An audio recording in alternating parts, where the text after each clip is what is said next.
Hey team, welcome back to the Warriorholic for another episode of The Man Behind the Warrior. This time for session 3, we've got Warrior 260, Mr. Ed Kosi. Welcome to the show, my man. Thanks, Shane. Thanks for having me.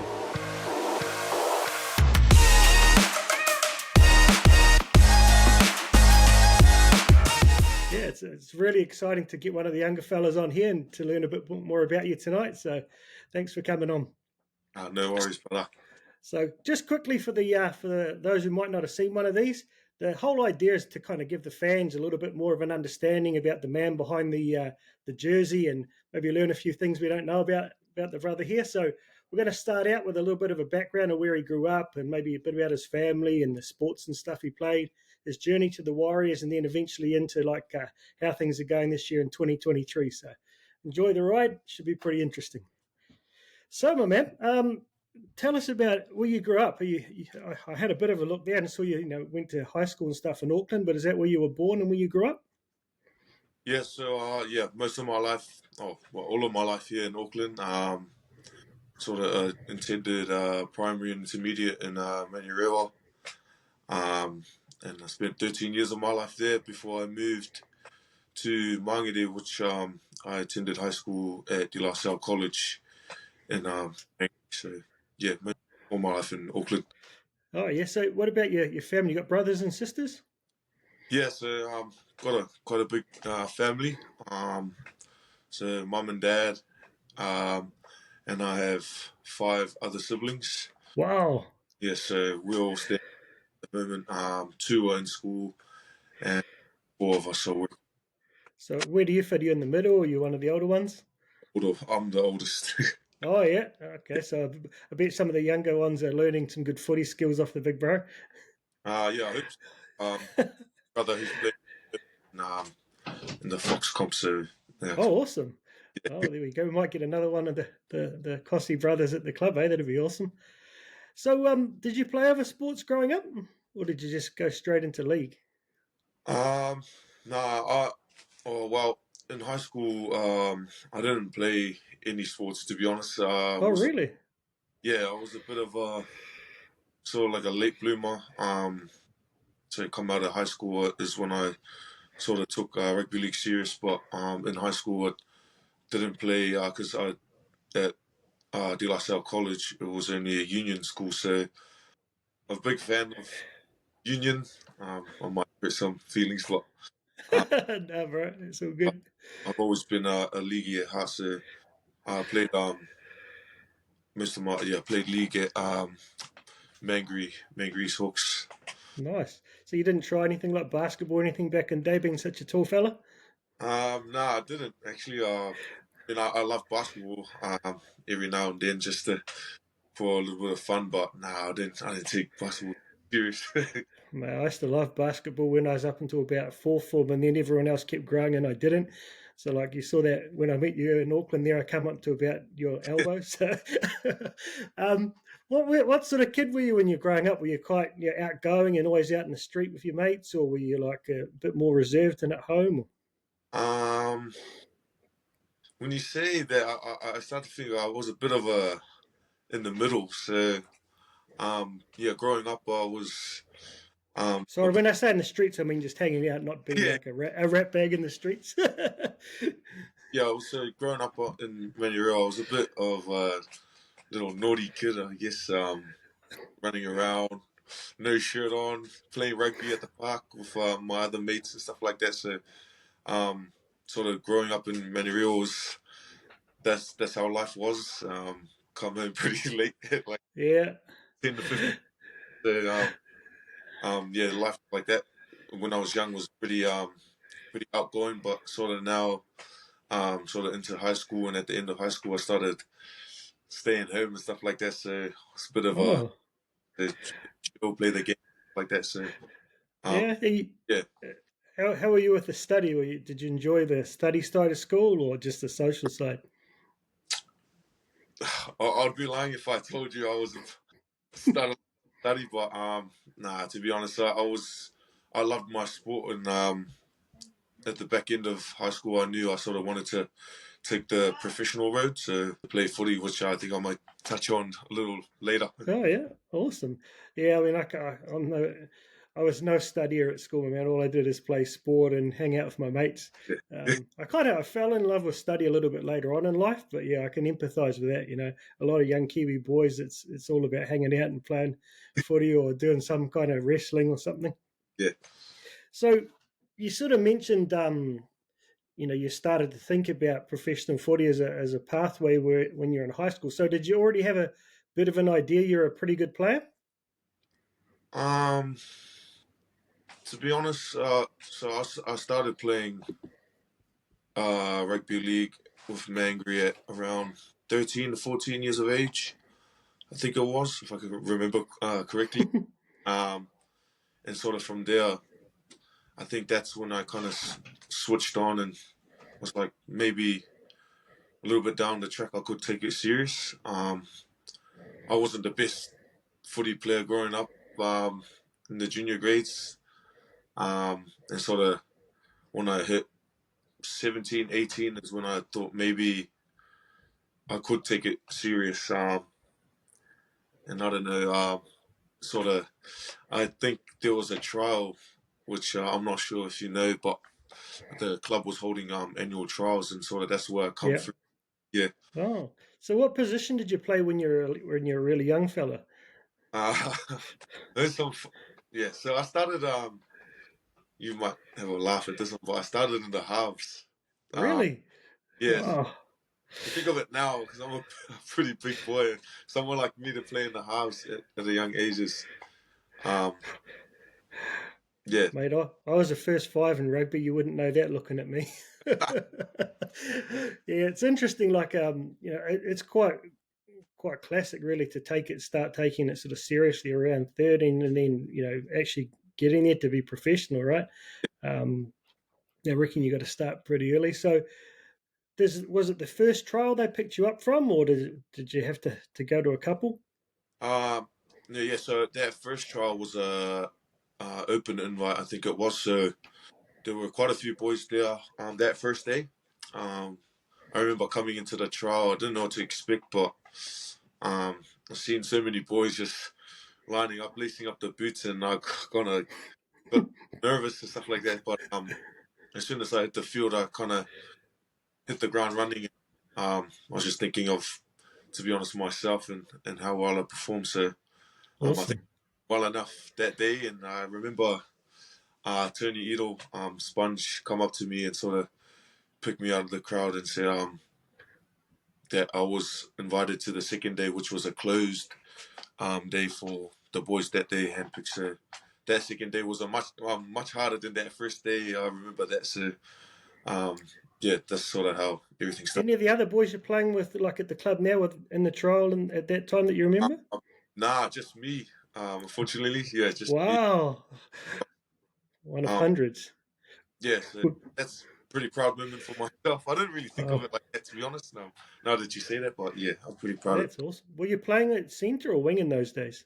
I played centre, so I started at centre, and then I think I gradually moved out, coming into the system because there was a few centre boys in the under 20s at that time, so I sort of moved out to the wing.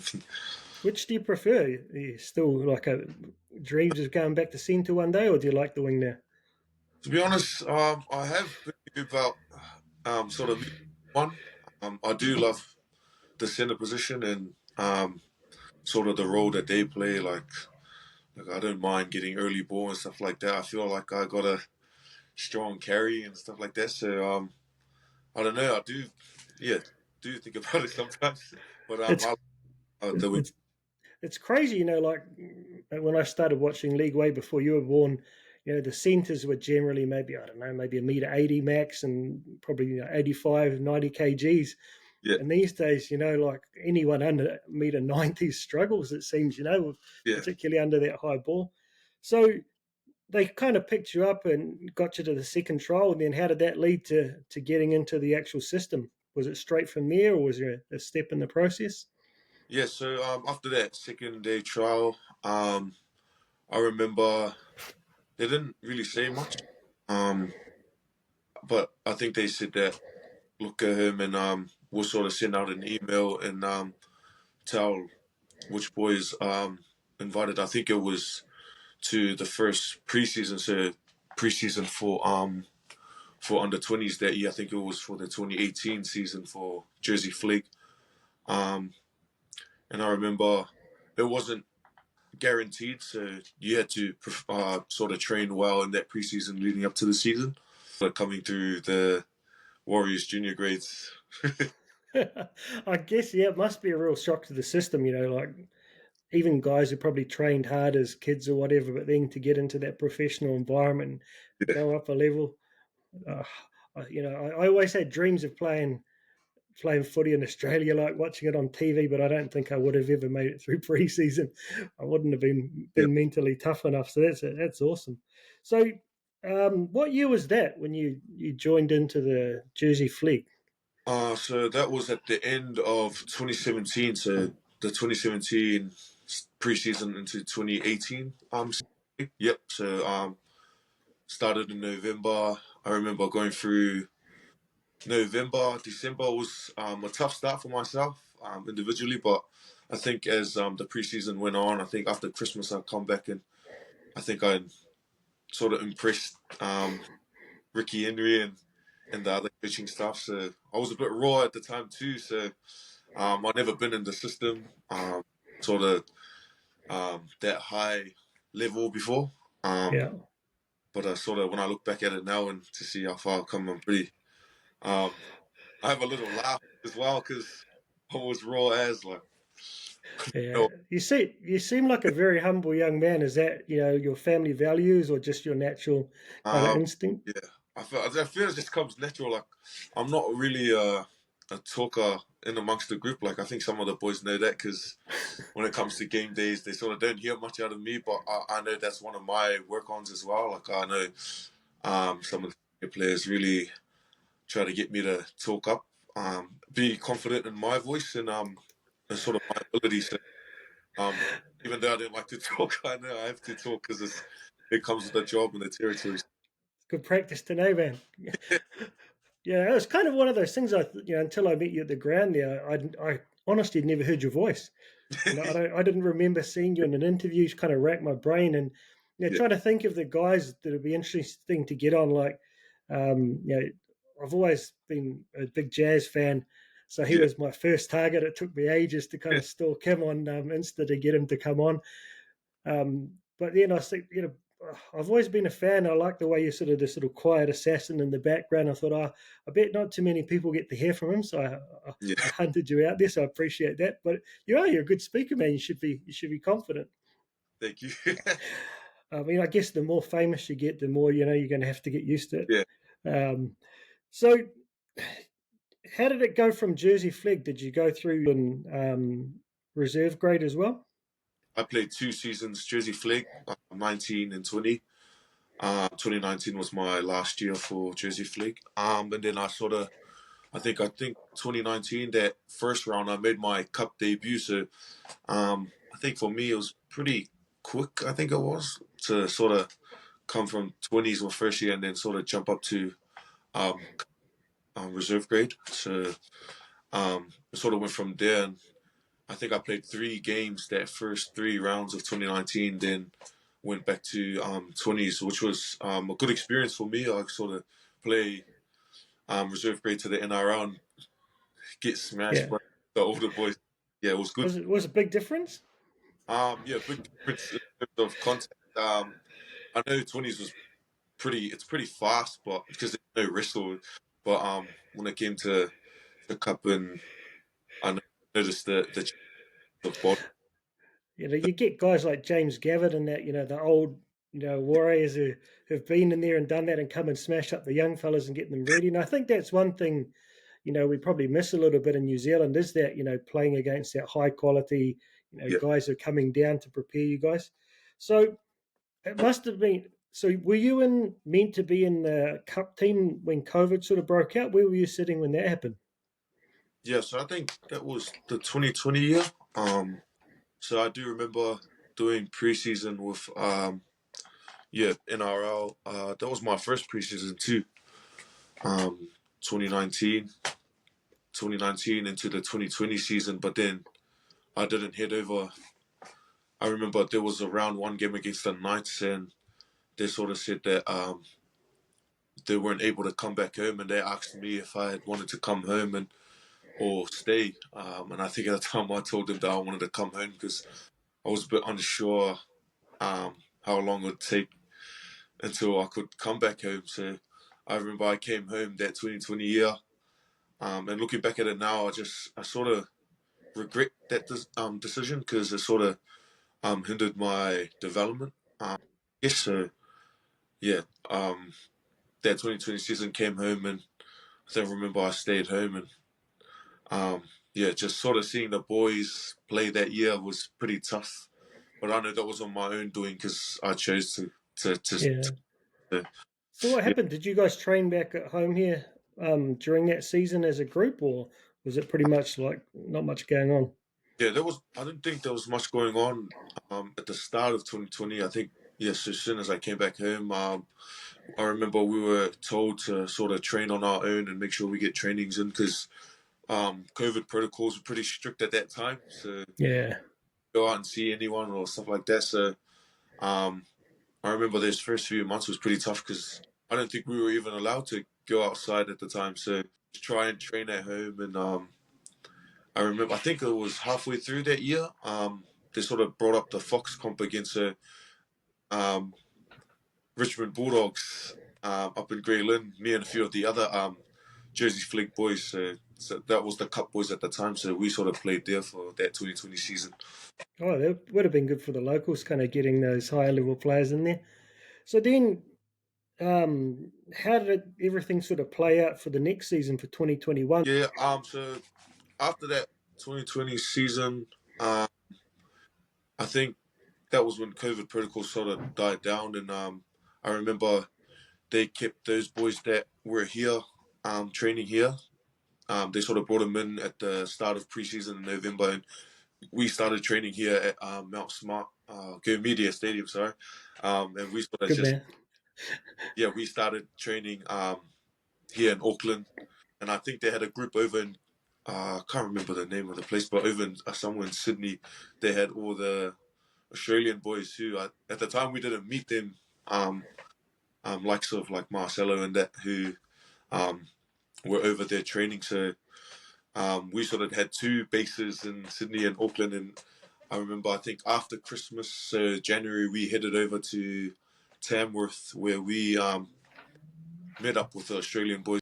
But I do remember at the time I was thinking it's a good opportunity to sort of be independent. I think it was. So you Yeah. don't really know too many Islander boys who move out of home away from their families. So it was different for me, but it was good. It was a good experience to sort of be around the boys at that time. So yeah, it was good. So were they putting you up in flats, or were you in hotels, or how did that all work? Nah, I think we were, at the time we were in so Tamworth. They had a hotel for us where we stayed. I think for about a month or two before we headed down to Sydney and Terrigal. So I think we stayed there in Tamworth for about a month or so before we headed down there. It's pretty funny because people think it's cool to stay in a hotel, but they get pretty small after a while, eh? Yeah, yeah.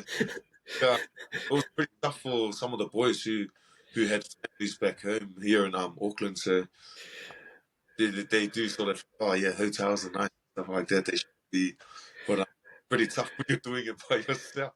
Yeah, mate. Trust me, I spent a lot of time in little hotel rooms over there in Japan, so I could really empathise with those guys like, Sean and that who had their families back home. So when you were there, like and it's hard for me to that whole COVID thing to put things in a timeline. Did you end up in any like times while you're there that you were like in a really locked down sort of environment, or was it still quite free to move around while you were in Aussie?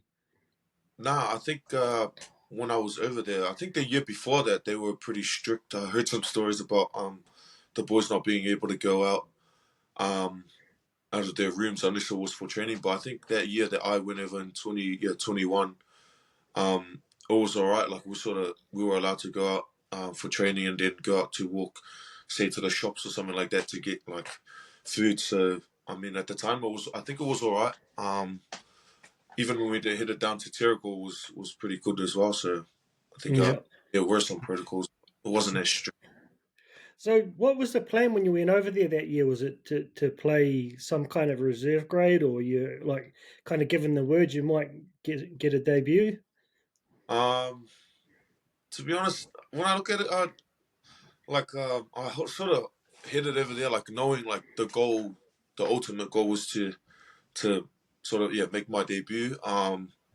But I think I was a bit sort of in the present, so I knew I needed to work hard because at the time there were the likes of David Fusitua, Ken Maumalo, and then you had the likes of Marcelo, um, and then like other players like Tanya Milne who were at the club at the time. So I think I sort of I knew I had to work hard to sort of get my name up into that sort of into the first grade.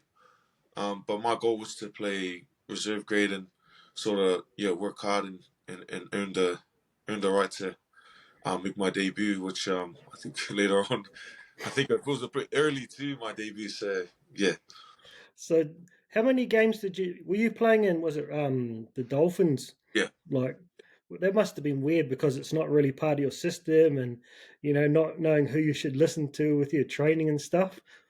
No, yeah, you're totally right. So I remember, so we had our own systems in place at the Warriors, but then playing for the Dolphins, yeah, that was it was fun at the time. But I do remember they sort of had their own little systems. I remember defensive systems and stuff like that. So it was sort of hard to go from Warriors training defensive systems to you got to go to Redcliffe and sort of defend like this. So it was, I wouldn't say hard, but just that little stuff to try and Yeah. your mindset. So that sort of Were you stuff was pretty difficult. But it were you was all. playing centre then or on the wing? No, I was still on the wing at that time. So So yeah, probably a little bit easier than yeah, switching. Was yeah. who was in the team with you then? I think I think Wits was in the team. No, he was playing first grade. I think it was me, Rocco, um, Viliami Vailea. We were sort of go training from the Warriors and then fly up to Brisbane for games. So us, yeah. So we come from training in Terrigal, and then a day before the game, we'd fly up to Brisbane and sort of we would land in near Redcliffe, and had a hotel there. So the day before the game, so it was pretty How crazy. how were the local guys? Who are obviously working really hard to build their name at Hmm. at Redcliffe. There, then you guys could fly in and jump on the field for the games and stuff. Was there, were they pretty welcoming or? Um, nah, to be honest, yeah, they were pretty welcoming. I remember we sort of come in and they were just straight away to come and introduce themselves, and um I think there were a little bit of talks about, like, I could hear some talks about some of the boys who were a bit frustrated not being able to play because we'd just come from Sydney and straight up play for Redcliffe. So I know, I mean, it's understandable. You train hard and then you have these guys come in and sort of kick you out of the team. So, I uh, bet. but yeah, I know that they sort of we worked hard too to put ourselves in that position too. So um, yeah, it was good sort of experience for us flying in and out of Sydney for those games. Yeah, but from like little local part of Auckland to being this jet setter flying every weekend and stuff, rocking up there.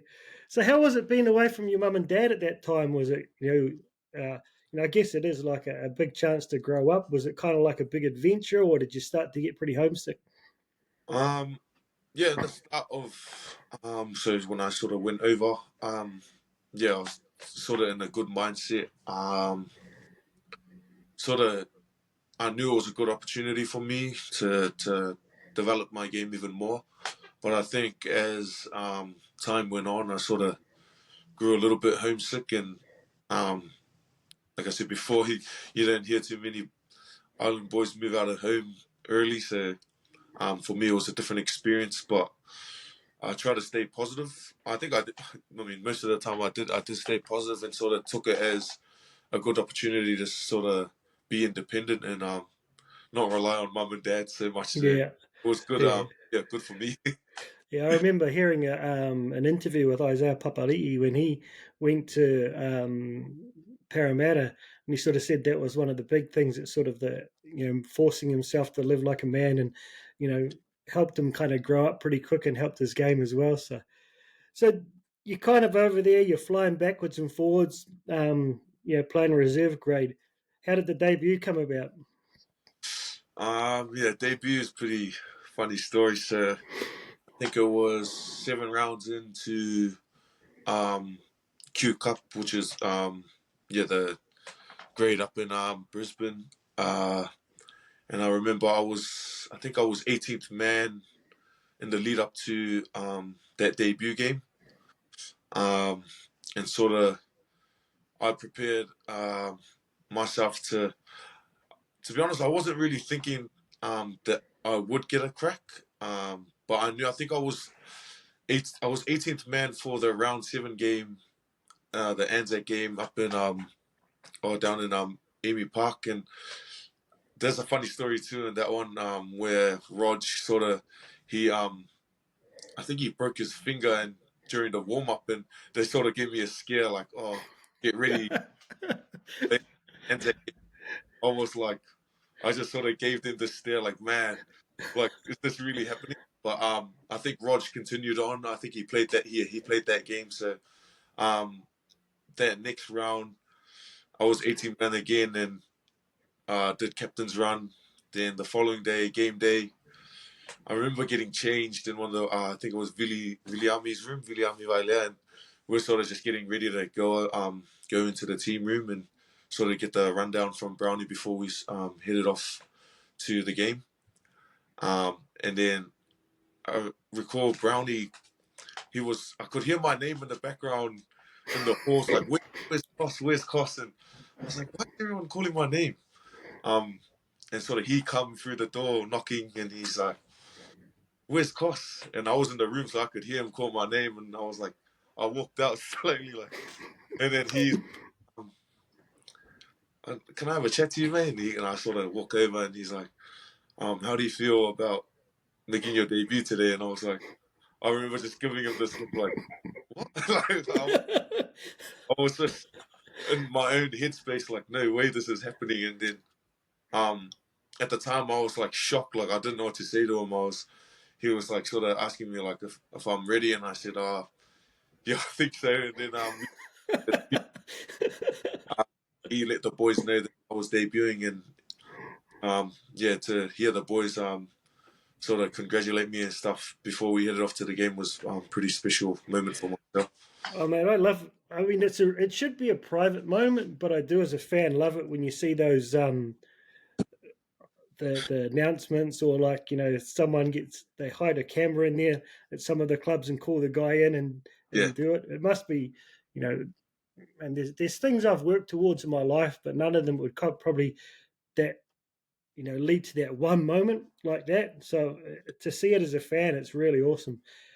And how did that first game go? Like, was it a massive step up from Q Cup, or how did you find it? no, it was actually pretty good. I remember um sort of during the warm ups and stuff like that, it sort of didn't kick in yet that I was making my debut until we run out into the field.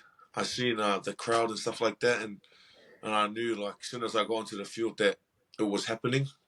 Um, and then during gameplay, to be honest, I didn't feel any difference. I mean, it sounds so like thing to say because like the jump up should be really hard, but I didn't really feel any difference. I think I was just too hyped at the time. So, but the contact was I think that was probably the only difference was the contact and stuff like that, the wrestle. But I found myself pretty comfortable. I think it was because I didn't get the preparation in terms of like all that Overthinking.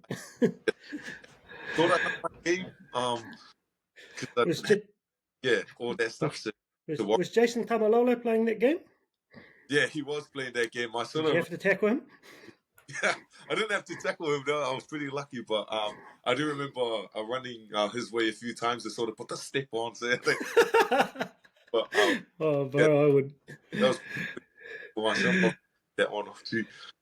So you made your debut there, and then sort of how did that rest of that season play out for you?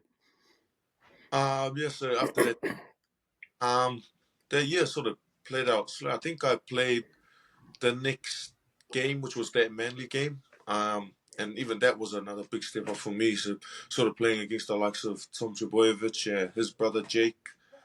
And I knew that was sort of another jump in my progression and my development. Playing against, you know, Origin players and stuff like that. So it's sort of, I know those kind of players will help my game. And I think from there, I think after that Manly game, I went back to Q Cup and sort of just developed my game even further. So I think I played 5 NRL games in total that year. That's pretty awesome. And then, so how did the preparation for 2022 play out? Was it something going in there expecting to play first grade again, or was it still kind of a little bit uncertain? No, I think it would have been the same as well. Leading up to that 2022 season, it was a bit different because I think we were at the time after that 2021 season we hit down to Gold Coast and we were sort of based out of Gold Coast, and then from Gold Coast we had to relocate ourselves up into Redcliffe, and I think a few of us, I think most of the young boys would have based themselves in Redcliffe, and a few of the senior boys are, I think, a bit closer to the city. But yeah, that the lead up to that 2022 season was pretty much the same to any sort of preseason. You know, you're going to get into the intensity, intense training. So I don't think there was any changes. Did you get a chance to come back home between the seasons, or were you stuck there? No, we had to stay, unfortunately. So we didn't. Yeah. I One season. remember that the windows opened a couple of times that I honestly can't remember the timing of it. You know, it's that whole COVID thing feels like about a year, even though it was, a lot Yeah, longer. So, it probably wasn't your favorite topic. It wouldn't be your favorite topic to discuss, but the Manly game yeah. was pretty tough. Mm. How did you find it after that? Was it something you were able to move on from quite quickly, or did it play in your mind for a while? Yeah. Being and we spoke about Did I this say Manly or Melbourne? Melbourne to Melbourne. Melbourne. Yeah, Yeah, yeah, that was my first ANZAC game being able to play. I said the year before, 2021, I was able to be a part of it. In terms of like warming up and that scare with Rog and his finger. yeah. But 2022 was my first time being able to play that game. I remember the lead up to that week and that there wasn't anything different that I did um, in terms of my preparation. But yeah, that I remember that game was pretty tough on my mental after that game. Because I'm just a real quiet guy. I didn't really um, sort of do any social media posts or stuff like that. I didn't really put myself out there, but to sort of see my name and sort of some of the headlines and to be honest, as a player, you're not supposed to do it, but I felt like at the time, like my name were in the comment sections and stuff like that, just fans and just sort of bagging me and stuff like that, which took a toll on myself and my family. Um, I know my family it was pretty tough on my family too because they weren't sort of used to that side of rugby league where if you're not Yeah. in the game, then sort of fans sort of jumping right on you, stuff like that. So yeah, it was pretty tough at the time. Pretty Yeah, mate, it's one of the reasons I started doing this Warriorholic thing is like over that period, I've had my times, of frustration as a fan over the years and that, but when I started to notice the personal attacks on people, I couldn't handle it. So that's why I just decided I'm going to try and create this positive platform and, really try and consider it. You guys are people and humans, and, try and put a bit of balance out there. One person, I don't know how much difference they can make, but if one person thinks twice before they say stuff like that, again, realizing that you're someone's, son and partner and brother, that, you wouldn't want that happening to your family. So what was sort of the process of dealing that? Was it something that the club proactively sort of, engage with you to try and work through, or did you just try and process it yourself? To be honest, I don't really. I mean, I talked to Brownie a couple of times about the game after that. So I remember he was telling me just sort of block out and stay off social media and stuff like that. I remember Jazz, your good mate Jazz. He the night of the game, after the game, he messaged me because I sort of locked myself away in the room just because I just felt like I let down the boys and sort of the fan base as well. So I locked myself in the room, and I think he messaged me and asked where I was, and I told him I was in the room, and he sent me like a big paragraph just sort of reassuring me that not everyone has the best games, and even the best players have some off games too. So um, I appreciated that from Jazza. So I remember the club. I think they had some chats about sort of um, the old man. It's all part of the fun, bro. Yes.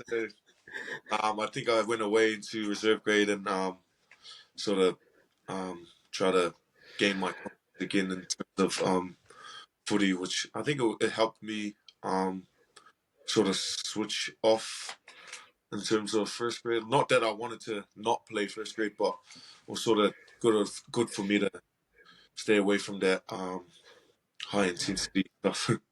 I guess initially it probably, you have your self doubts and stuff, but you know, again, it's nothing like the level you're dealing with. But I remember, back in my under 21 days, I got dropped by this new coach who came in halfway through the season and told me I wasn't good enough and I was overweight. And I got really pissed off with him, and I just went so hard and trained my ass off for like the next, couple of months, lost heaps of weight, and then started playing like played a couple of games equivalent of reserve grade. And he saw me and he said, "Oh, can you come back and play?" I'm like, "No, bro." So it was just like, for me, that was the first day I was so pissed off, but then I just used it as motivation. Did you find that was like once you got back on the field up there? Yeah. So I did. So when I went back to reserve grade, um, I sort of went back knowing that I had stuff to work on. And then as those, I think it was 8 weeks I played of reserve grade until I came back into the team. I think round 19, against Parramatta that year. Um, and when I did come back into the team, or sort of, sorry, the weeks leading up to when I did come back into first grade, I was sort of taking it as like fuel and like, oh, these guys, they're not selecting me and stuff like that. So I know I need to ramp up my training and stuff like that and intensity. So I took it into Q Cup, and I think I had a few strong performances. And then I think Stacey was the interim coach, so he got the job, and then I think he sort of noticed that I was working hard, and he gave me another opportunity to sort of redeem myself in first grade, and I come back into the team that round 19 game against the Eels, and I think I put on a individually. I think I did a pretty good job coming back into the team. I was pretty proud of my performance that game, so I knew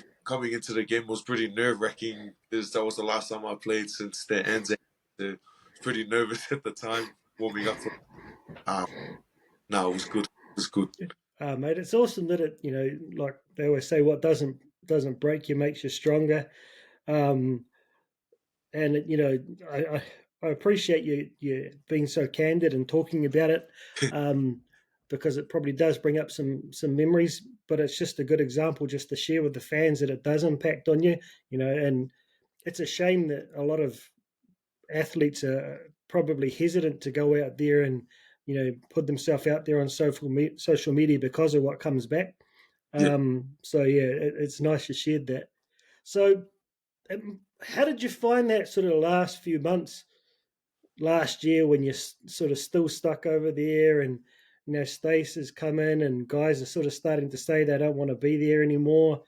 It must have been hard to kind of grind out that last sort of run into the end of the season. Yeah, yeah, I do. Yeah, I do remember that back end of the season last year. I think yeah, like you said, there was a few boys starting to come out that they were either staying in Australia or had contracts lined up elsewhere, and um, I think there was a few injuries as well in the team with the outside backs, and I think I got my opportunity to sort of finish off the year in first grade, and I think I had 6 or 7 games to end the year off in first grade, which was pretty good for me, considering that I had that shocker in round 7 of the 2022 season. So to be back in the team and sort of finish the year off strong was yeah, individually it was good for me and sort of my confidence leading into the 2023 season. Um, but I do recall in I think it was the game against the Panthers. I think the club had announced that they were about to or that they had Webby lined up for head coaching role this year. So I remember after that Panthers game, I met Webby and um, just introduced myself, and I didn't really say anything to him at the time because I didn't know what Webby was like, just like like personally. But um, I think he gave me a call nearing the end of the season when I did get back up to Redcliffe, and we sort of just had a chat about what he wanted from me and sort of how he like sort of rolled. So that was a good chat too. So that season, the end of the season was for me individually was pretty good in terms of my confidence for the next year. Yeah, it's awesome you got back into first grade that year to kind of, you know, put that behind you, because you wouldn't want to wait for the whole, over the off season to want to put it behind you. So you come back here like at the end of the season, you get to spend some time with your family. It must have been Yeah. pretty cool time, and but not to eat too much of mum's cooking before preseason. So when did you start the preseason? Were you there right from the start? Yep. So I started. I think I had because I played a little bit of the Q Cup finals. Oh no, sorry. I'd come back before the Q Cup finals. I decided to come back home early because I wanted to sort of come back and see my family and spend a bit more time with them before I started training again. And I think I had an extra week off, but I chose not to, and I went back to training on a week earlier. And training. This was probably it's funny to say, but this was probably my favorite preseason in terms of training. Like preseasons are hard, but this was probably the best in terms of just being around the boys, seeing new faces, um, obviously being back in Auckland, and just the way Webby had his own sort of coaching style, and I think when he spoke, I sort of bought into it that first week. So um, yeah, well, training was exciting, even though it was we were. That's amazing. So like, you get back in there in the first week, and like, did you have a one-on-one with Webby, or did you just get all the boys together and sort of give a big kickoff speech? When Yeah, was it you really sort of felt, oh, this is going to be all right? yeah. So I remember that first week, the first day. We were in the Stacey Jones room. All the boys had started on that first week, and he sort of just um, laid down the law and sort of his coaching role or like his coaching style. And um, he's a pretty easygoing guy. Like he loves he loves to have a chat and stuff like that. Which, for me individually, I sort of admired that about him because this is not to sort of bag previous coaches, but they weren't really they didn't really like the touchy subjects. Like they couldn't really talk about personal things about with players, but with Webby, it's so easy to sort of talk to him because he's like really got outgoing and stuff like that. So um, he sort of just told us what he wanted from us boys and just hit the ground running and in preparation for this year, which was which was good. It was interesting because, like, I train CEOs and stuff for a living, and like all kinds of different managers, and often when they're in struggling and need to change their culture and stuff. So I've seen from the inside what it's like, Yeah, and I've experienced working with a couple of really good leaders who've turned things around really quickly. But when the first time I ever heard Webby speak in an interview, I knew this year was going to happen.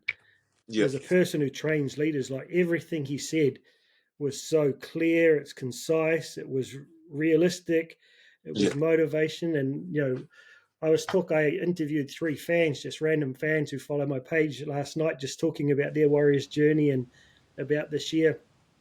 And it's the first time we've ever heard a new coach come in and say, "Oh, our goal's not to make the 8; it's to win the comp." They're yeah, always like, "Oh, my KPI is to make the 8," and he said, "We're only in this to win it." mm, And that made me feel really, really good that he's not setting like short limits. And then how he broke it down, if you achieve this goal in this session and then you achieve your goals for the day, then it all adds up. yeah, And those are all the things I try to teach people. And to hear that from him, I'm like, man, this is going to be good. And people are like, why can you say that after winning? And I said, just trust me. yeah, And then when I spoke to Jazz, I asked Chance the same thing. And Jazz said, I said, when did you feel it was going to be really different and probably be a success? And he said, the first day. yeah, He said, yeah, just the way he instilled the confidence in me, he said it was just so different. And Chan said, like, he came back, a couple of weeks or like a couple of months into it because of the World Cup. mm, And he just said it was so amazing to see the intensity and stuff. So it's nice to hear a guy, from a completely different personality from Jazz or from Chan's, different experience, feeling the same kind of thing. So yeah, how about the other coaches? It's an interesting dynamic, to have the way they've broken down the coaches, but to have Stace to go back to that assistant role. Then you've got oh, what can I think of his name? The guy who was there from last year. Uh, uh, Morgs. Morgs, yeah. And then you've got Richie Yeager come in. So how's the whole dynamic? Is there one of those guys you spend more time with, or you sort Yeah, of? um, yeah. I do have so they have what they call like positional coaches. I think Morgs is in charge of the middle forwards and um, anyone who plays in the middle of the park, all the big boys, and Richie, he's in charge of the outside backs, the edges. So I would say I do have a close relationship with Rich, and that was built over the preseason. Sort of, he was another one that sort of instilled confidence in myself and my ability. Because I'm unlike some of the other wingers in the comp who are more smaller and more agile, fast. And I'm a bit different in terms of size, but he was another one that sort of instilled that confidence in me. And Rich is pretty funny too. He's from the UK, so he's got an accent about him. So he's a funny guy as well. Is he pretty chilled as well? Is he kind of similar to Webby's personality, or is he a little bit more high strung? He's chill as well. He's chill personality, which I kind of get along with too. So um, I don't think he's too serious, but when it does come to training, he's real serious about his job, and I think that's another sort of testament to how well us boys are playing stuff like that this year. So yeah, Yeah, I heard that it was really competitive and it's a lot of footy yeah, base. And do you feel like at the end of that you came out feeling fitter than you were after the other Yeah, pre-seasons you've been through? yeah, 100%. I think in previous pre-seasons we didn't touch a ball until I think after Christmas. Um, we'd never done any shape or sort of. I think it was that first week, and then I think a 4 weeks after that we started doing team structured stuff. So just plays and getting to know the shape. Webby sort of the shape that he wanted to throw during the season. So it's pretty happy about that because it doesn't it means that you're not sort of running all the time and getting flogged, just sort of getting flogged through the skill based stuff. So it was no, it was pretty good and pretty exciting at the same time. Nice. So, what was your expectation for yourself coming out of that? As obviously, you know, there's a few boys there. Everyone seemed fit and ready to go. What was your expectation for For the first grade season? Yeah, there was a sort of I knew there was for me individually I wanted to be that starting winger that played that round one, but I knew I had some work to do because you have the likes of Dallin, who's a Kiwi international and who's captained the Kiwi squad, and then you have Mars, who's also played international footy for Fiji. And um, at the time, I was thinking like if I don't start this round one game, I wouldn't be I wouldn't be sort of not mad, but I wouldn't be like hesitant to be behind those boys because I know how hard they work as well. But at the same time, I wanted the best for myself in terms of my development. So I wanted to play that round one game. And I think Dal went down with a calf injury close to the season launch, and I think some of the fans were a bit sad to see Dal go down, and they seen me come up and play that round one game. But that sort of gave me fuel to start the year off strong, and I think that round one game we won against the Knights and was sort of good start to the season, I guess. It must have been pretty surreal, I guess. You sound like, although you're not a outward spoken guy, but you have a lot of inner confidence, right? Yeah, Um, but to go through that run of games where you were just getting better and better and better to the point where everyone's saying, "Oh, Dallin's back, but we can't drop Ed. He's too yeah. good." That must have made you feel pretty flash. um, yeah. To be honest, it helped my sort of confidence in terms of um how well I was playing. I didn't like to sort of get big headed and stuff like that because I know there's always someone who's willing to do the job too. But yeah, it helped me heaps seeing that from the fan base and stuff like that. So it's a lot better than being bagged on in the Yeah, comments like last year. So um, right. nah, it was good. It was good. So do you like one thing, I guess a lot of people like we've had a lot of trauma as Warriors fans over the years of Yeah, different things, and that high ball, man. It's like I think Manu had the similar experience. There have been a bunch of really good players in the NRL have had that one bad game. I think Wonga Blake or one of the guys from Parramatta, I remember a couple of years ago, had a similar experience. But you were so good under the high ball, mm, when you came back this year. Was that something you really worked on over the yeah, preseason? yeah. 100%. I sort of so at the end of last year, I had like a list of things that I wanted to improve on individually. I knew the high ball was one of those, and I worked pretty hard. And I knew the coaches had some. We did a lot of drills in terms of high balls and stuff like that, and how to get under the ball, timing.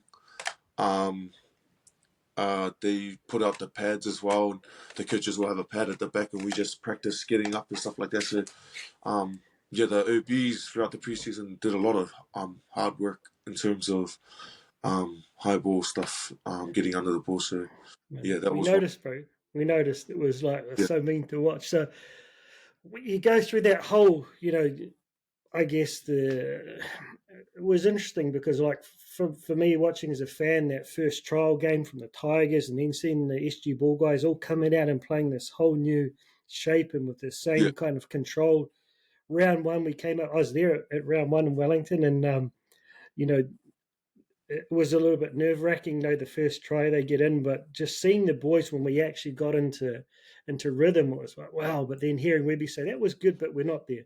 We've Yeah, still one, got this, and this, and then every week you see those progressions. It must have been pretty awesome. But then the you know the Canberra the Sharks game, yeah, that's probably one of my most memorable yeah, Warriors games of my yeah, life, and I felt like before you got injured, it was the most aggressive I've seen you play. And yeah, I've often kind of found watching as a fan sometimes the really big Polynesian boys like you, or I sometimes feel similar with Wets, is it feels like you've grown up so big you don't want to hurt people. Whereas I've been a small guy and I just wish I could have played one game in your body, man, being so yeah, big.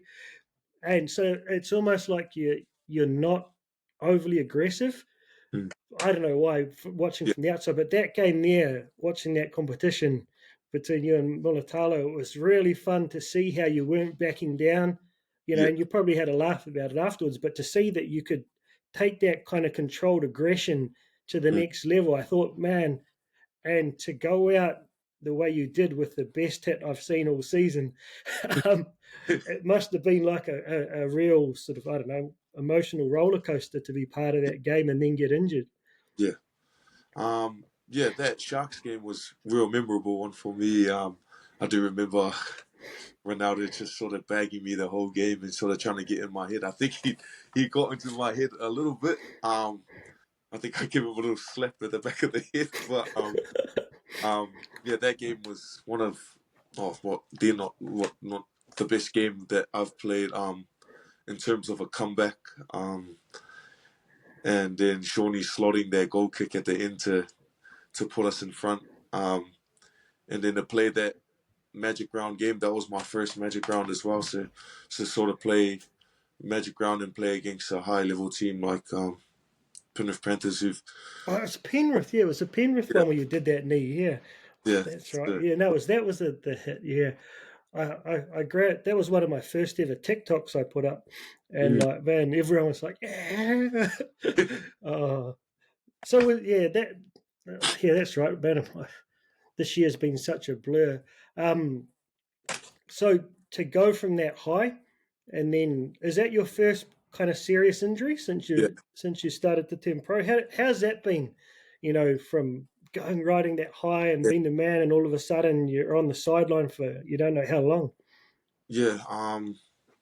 To be honest, it sort of it sucks because um, that's the longest sort of run in games that I've had in my career so far. So 10 on the trot, and to sort of be unlucky like that and get that sort of injury is sort of like brought me down a bit because I knew not too many people get the opportunity to, especially like someone like myself, that get to play that much games in a row, and then you never know, you might be able to play more.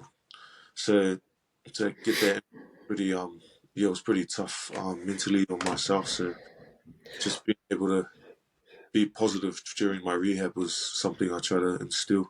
Did that experience, like coming back from Melbourne, that Melbourne experience, and sort of being at the rock bottom and then getting back up, did going through that experience help you with during your journey with the injury this time? Yeah, I think that has helped me in terms of my mental side of footy. Um, I know how hard it was to sort of come back from that game and then something like this to go into rehab for a couple of like for a few weeks, and then that sort of helped my game off the field. Um, and then I think I come back after the 6 or 7 weeks I was out from this left knee injury, and then I played a reserve grade game and got injured again on my other knee. So I've been out for I think 6 weeks now, but hopefully I'll be back next week against the Penrith Panthers reserve grade team, or better not to play against their Titans next week. That's awesome. Well, like, take me through what does a week in reserve, not in reserve, and rehab look like? Do you Yeah, guys are you just in this little consigned group, or do you just spend a certain amount of the day rehab and then you go and spend time with the team or whatever? How does that work? Um, yeah, so it's a bit of a mix. So we are in a little so our rehab group. We sort of come in the mornings, get treatment, um, and then sort of head down, do prehab stuff. Whatever injury we have, we sort of try to work on that. And then if you're not able to run, then you'll either do gym and a bit of off feet.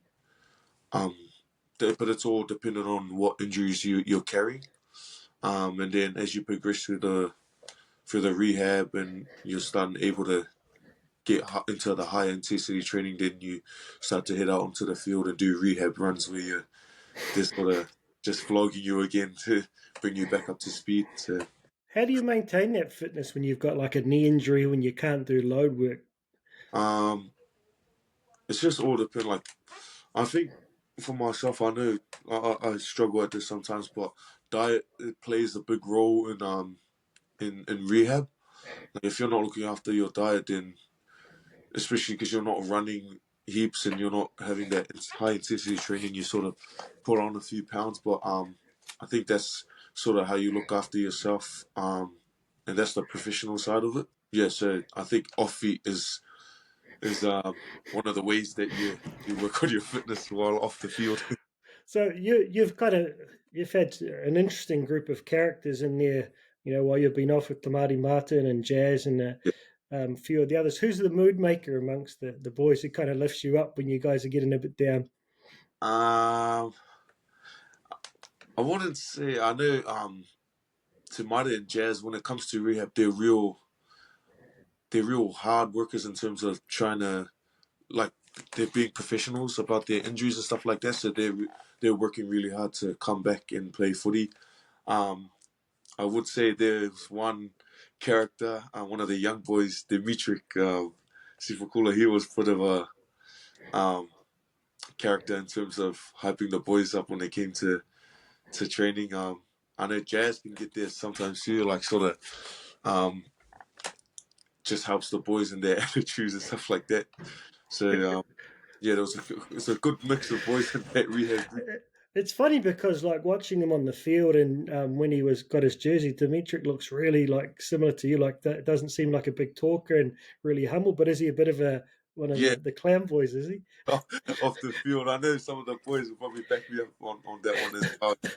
He's a funny boy. That guy. Mate, you got to have them, man. You know, so it's good to hear that you're finally coming back, and you know, I heard the Jazz is hopefully back next week as well. Yeah, So it's a bit of a shame about Tamati. I hope he can get back out on the field there because man, having that experience there. But it's just like I kind of looked at it as a fan and kind of trying to analyze the game this year. That it was frustrating to see, you know, guys like you, guys like Jazz playing such good footy. Then you get hindered. Mitch Barnett, the uncertainty, will he ever come back? You know, there were rumours he might have to retire, but and with the frustrating suspensions, it feels like a lot of our key players have had that forced layoff. So coming into these last few games and into the finals, hopefully, um, I don't think you're going to be as fatigued as a lot of the teams who have got players who've played all the way through Origin. And you know, you look at Brisbane's run into the finals; they've got top four, top five teams every week. So I feel like physically, hopefully, the boys are going to be reasonably fresh. yeah, Um, so that's one bonus for you. If you get on that field, Ben, you'll have heaps of energy.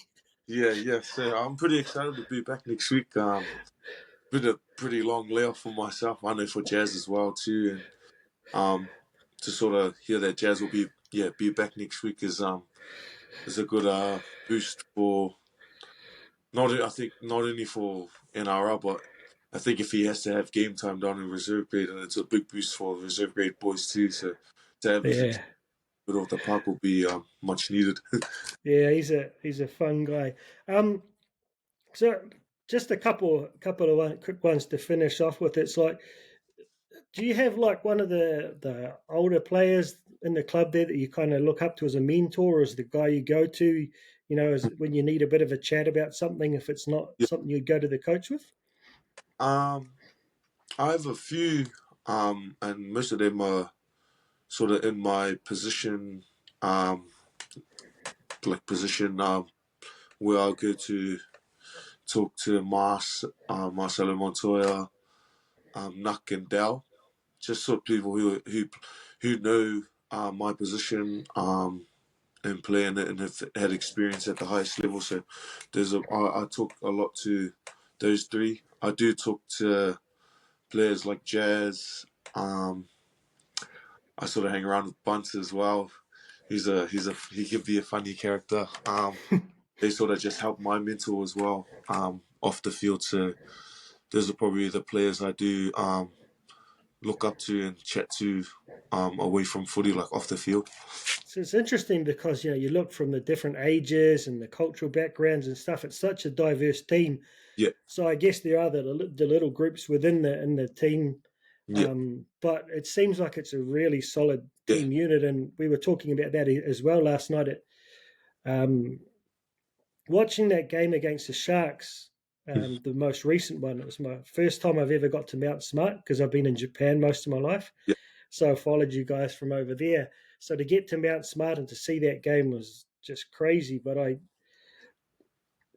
feel like there's some teams at the moment who've probably, to be fair, got more genuine X factor and superstars in their teams, but they're playing like individuals and yeah, relying on those. They seem to rely a lot on Nico Hines, and it reminds me of like when Roger, before he left, and the down times would always seem to rely on him to kind of to pull something out. But this year, mm, it's a real genuine team, and I do this thing I call them the Warriors.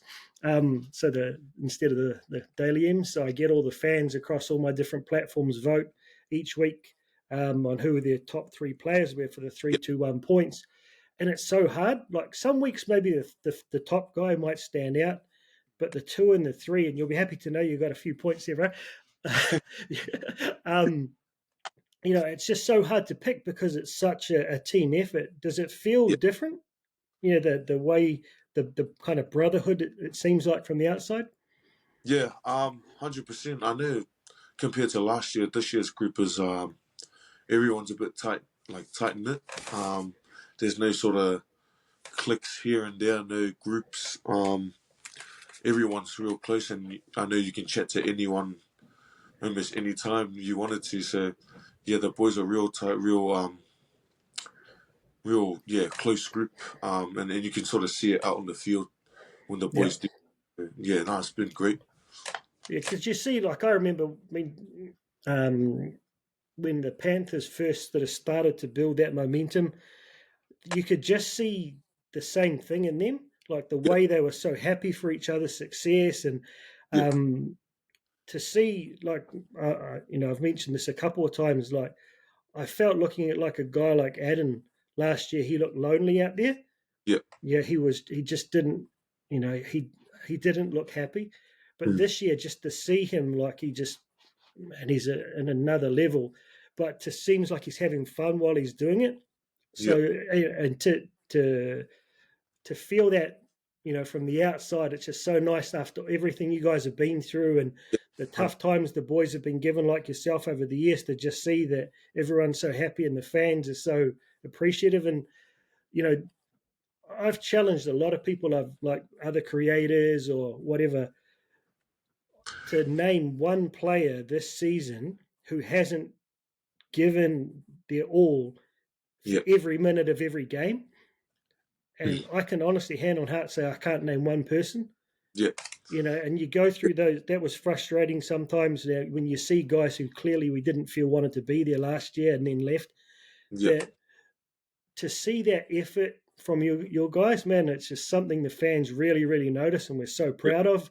yeah, And that's all I wanted from last year. Is like, when Webby came in, I just wanted to see you guys play with the same enjoyment and passion that we follow you with, yeah. and it really feels like that now. So, 100%. do you notice that from the fans? Yeah, 100. I know during the games, like, man, the games are real packed and stuff like that. And I know the feeling because I sort of experienced it early on in the season, when I was playing first grade. So to see everyone in the seats fill up the seats and stuff like that, and you just hear the roar. Just it's a different feeling, man. It's so like you get like sort of like you get like the shivers, or you start to stuff like that. Just feel the atmosphere is so different, man. Were you there when they got the fans to sing the team song last week? Yeah, 100. Yeah, see, that's another example of the fans just getting behind the boys, and I know the boys felt that before the Shawnee's field goals. Just that sort of got the boys home. Just to hear the crowd sing the team song was that was a different It different. was, yeah, it was. I was so glad they did it because, like, I wish that the Kiwi crowds be a little bit more vocal. I think the Warriors fans are probably the best in New Zealand, but when I watched the Tongan and the Samoan fans, Yeah, the international fans, and see how much they get passionate and they're singing, I want to try and embed that in the Warriors fans. So we're having a bit of a chat to try and figure out, a little bit, a few chants going on and stuff. So hopefully it kind of they develop as you boys develop as yeah, well. yeah, Man, it was such a really good chat and some cool insights, and I think a lot of the fans will be really, really happy that be you know you are definitely a fan favorite, and we've really appreciated what you did this year, and to see you make that comeback. So I'm excited that you'll be on the footy field, and I hope it's one of the televised games if you are in Cup.